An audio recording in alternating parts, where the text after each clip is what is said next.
Okay, let's begin our overview of the translation practice for lesson 17. Okay, so the first question here, the first question everybody got right. The second question is the aorist tense form identifies the stative aspect. And here is the chart of the aspects. It's on page 225 of your textbook.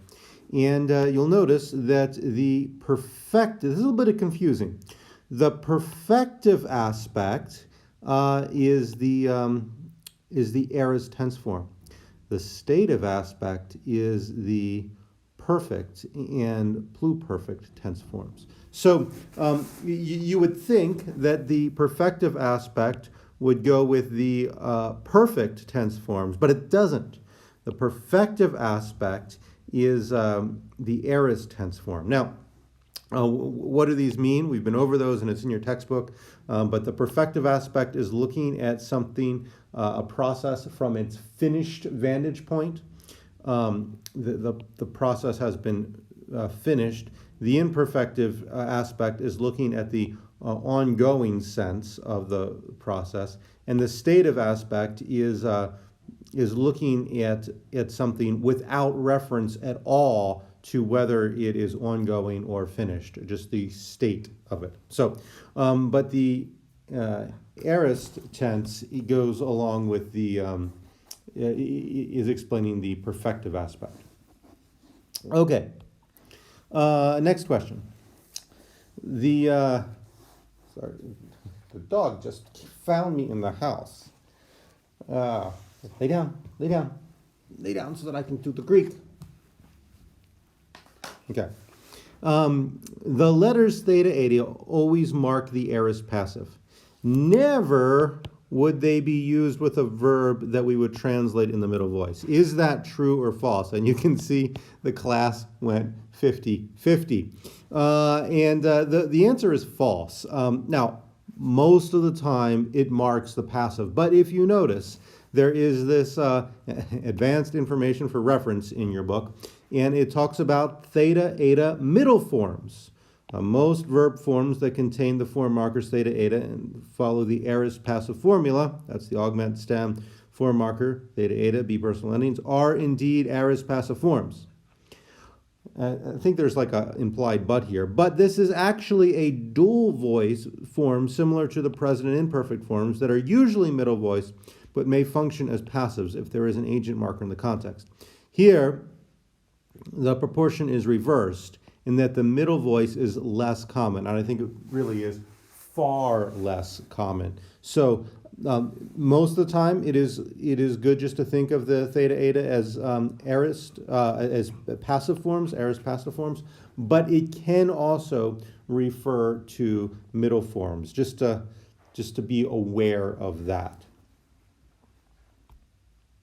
And also, by the way, speaking of being aware of things, you can use your textbook for these questions, and I would expect that you're going back and combing through the textbook. So really there's no reason for anybody to get them wrong, much less 50% of the class to get it wrong, because it's so clear right here in terms of what the right answer is.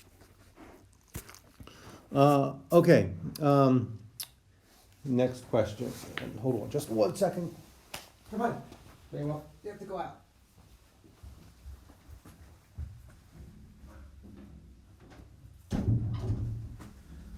Okay, I'm back.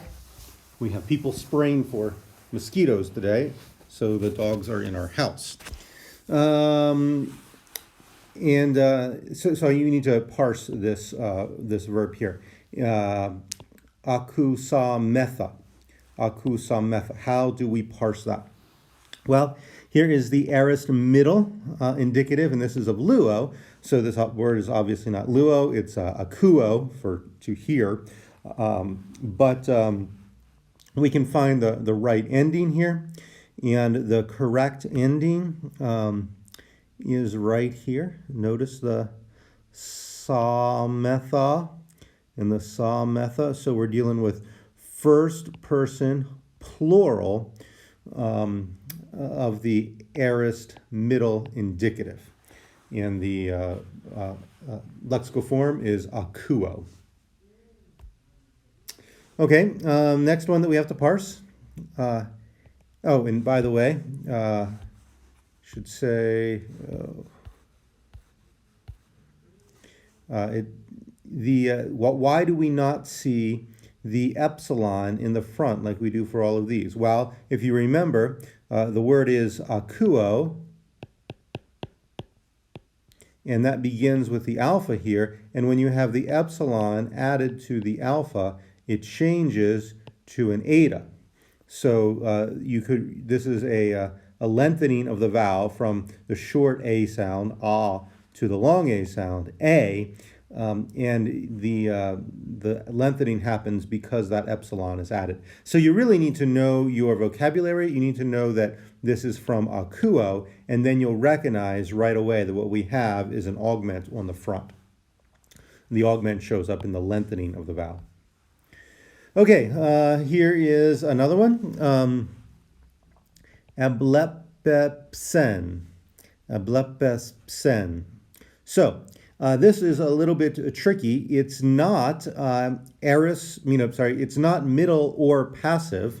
And I want to throw these here in the translation practice to keep you on your toes a little bit. Just because this chapter is mainly about middle and passive doesn't mean that you shouldn't be able to recognize a active form when it comes your way. And that's exactly what this is.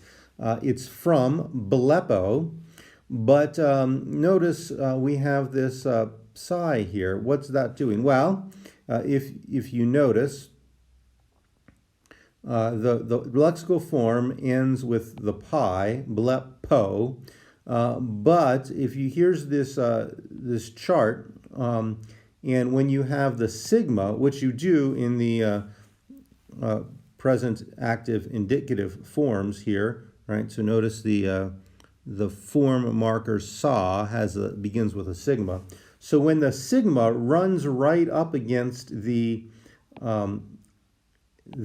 pi, it changes to a psi, which really is just the P and the S sound mixed together in one letter. So that's what we have going on here. It's the pi and the psi, pi and the sigma rather, right next to each other.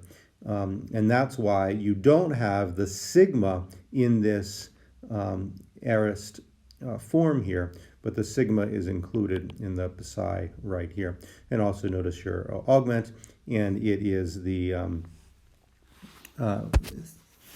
aorist active, present aorist, aorist active indicative third person singular right here. So that is the correct parsing.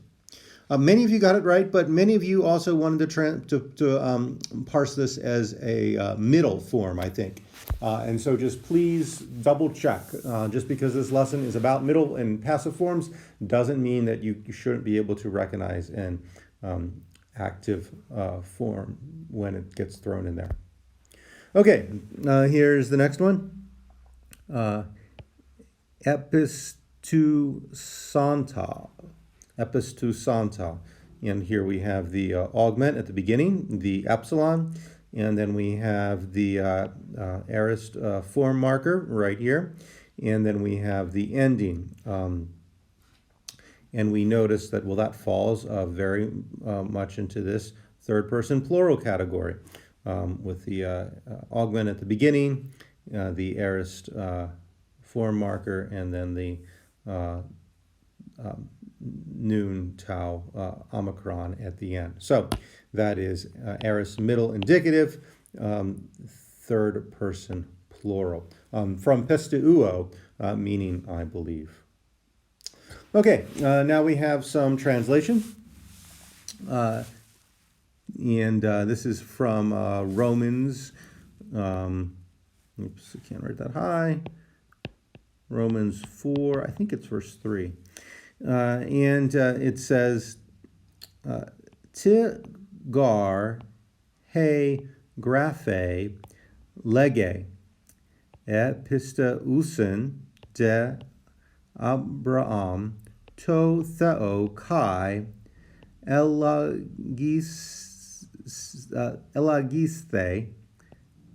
auto, eis diakaune. And how do we translate that? Well, we translate it by saying, for what does the scripture say? And notice the Greek question mark form right there, the semicolon, which is the question mark. Abraham, or we could actually say, but Abraham believed God. It's kind of an implied comma. And it was accounted to him for righteousness. This is a very important verse talking about justification by faith. This accounting for righteousness is this idea of justification. It doesn't use the verb for to justify. It talks about the noun form of righteousness. His faith was credited for him as righteousness.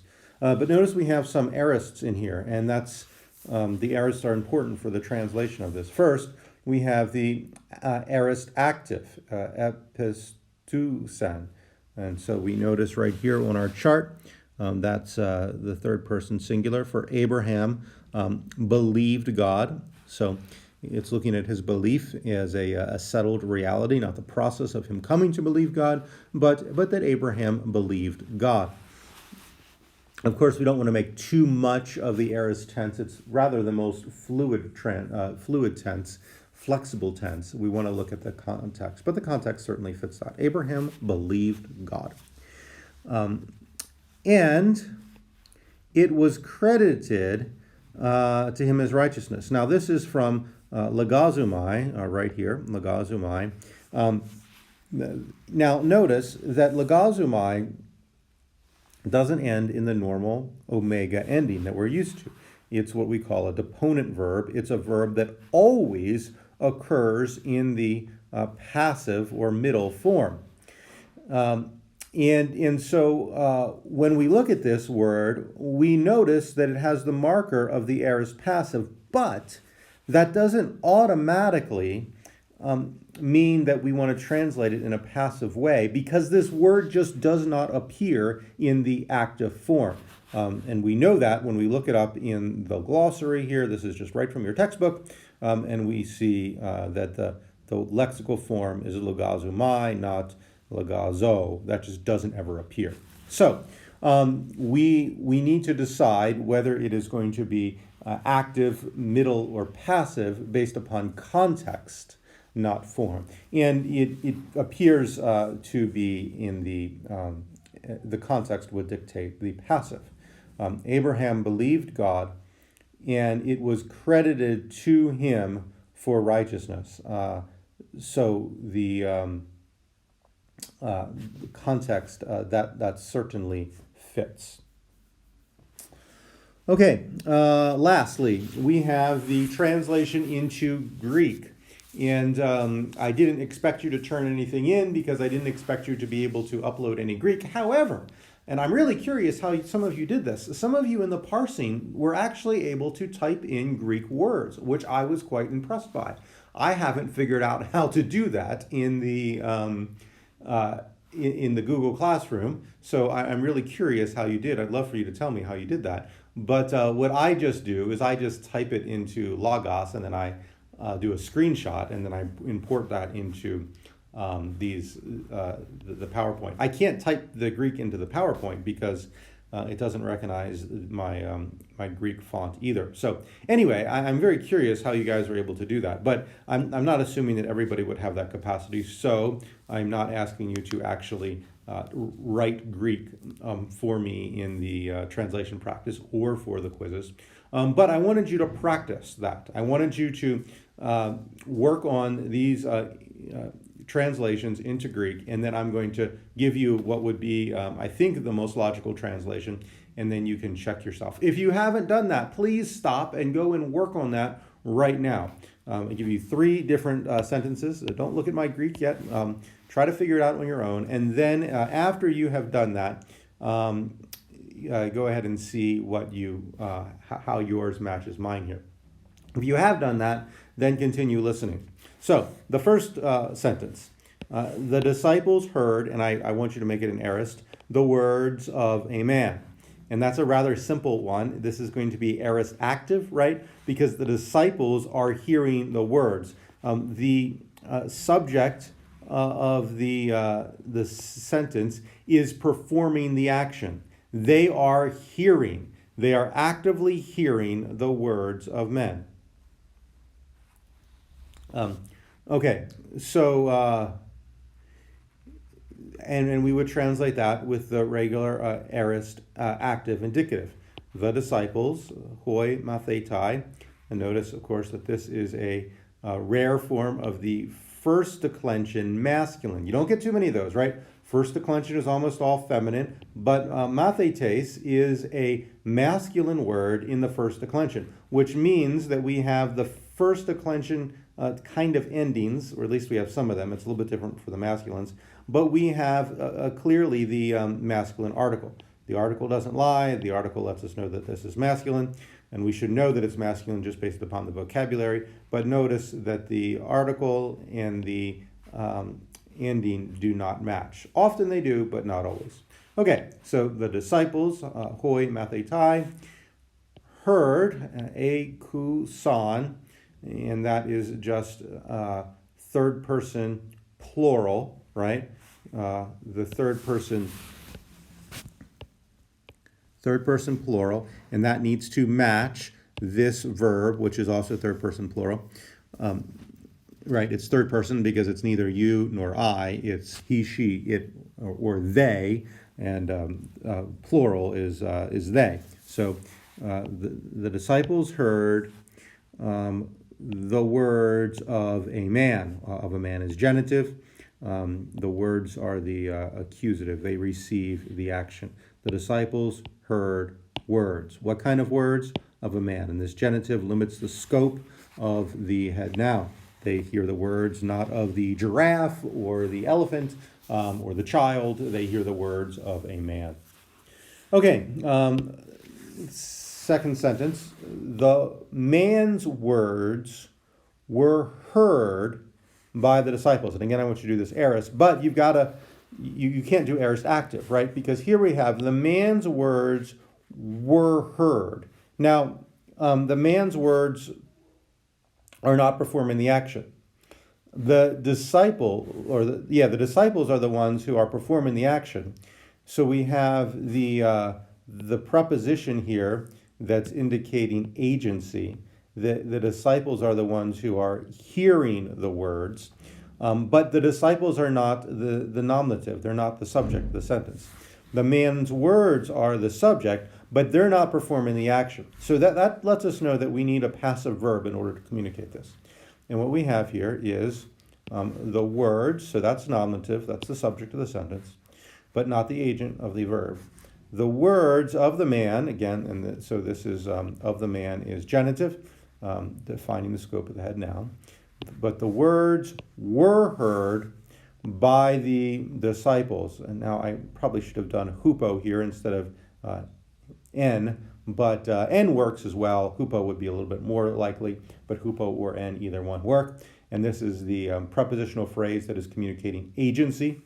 And this here is the aorist passive, right? So that theta eta indicating 90% of the time, even higher than that, aorist passive agency. And so that's what we have there.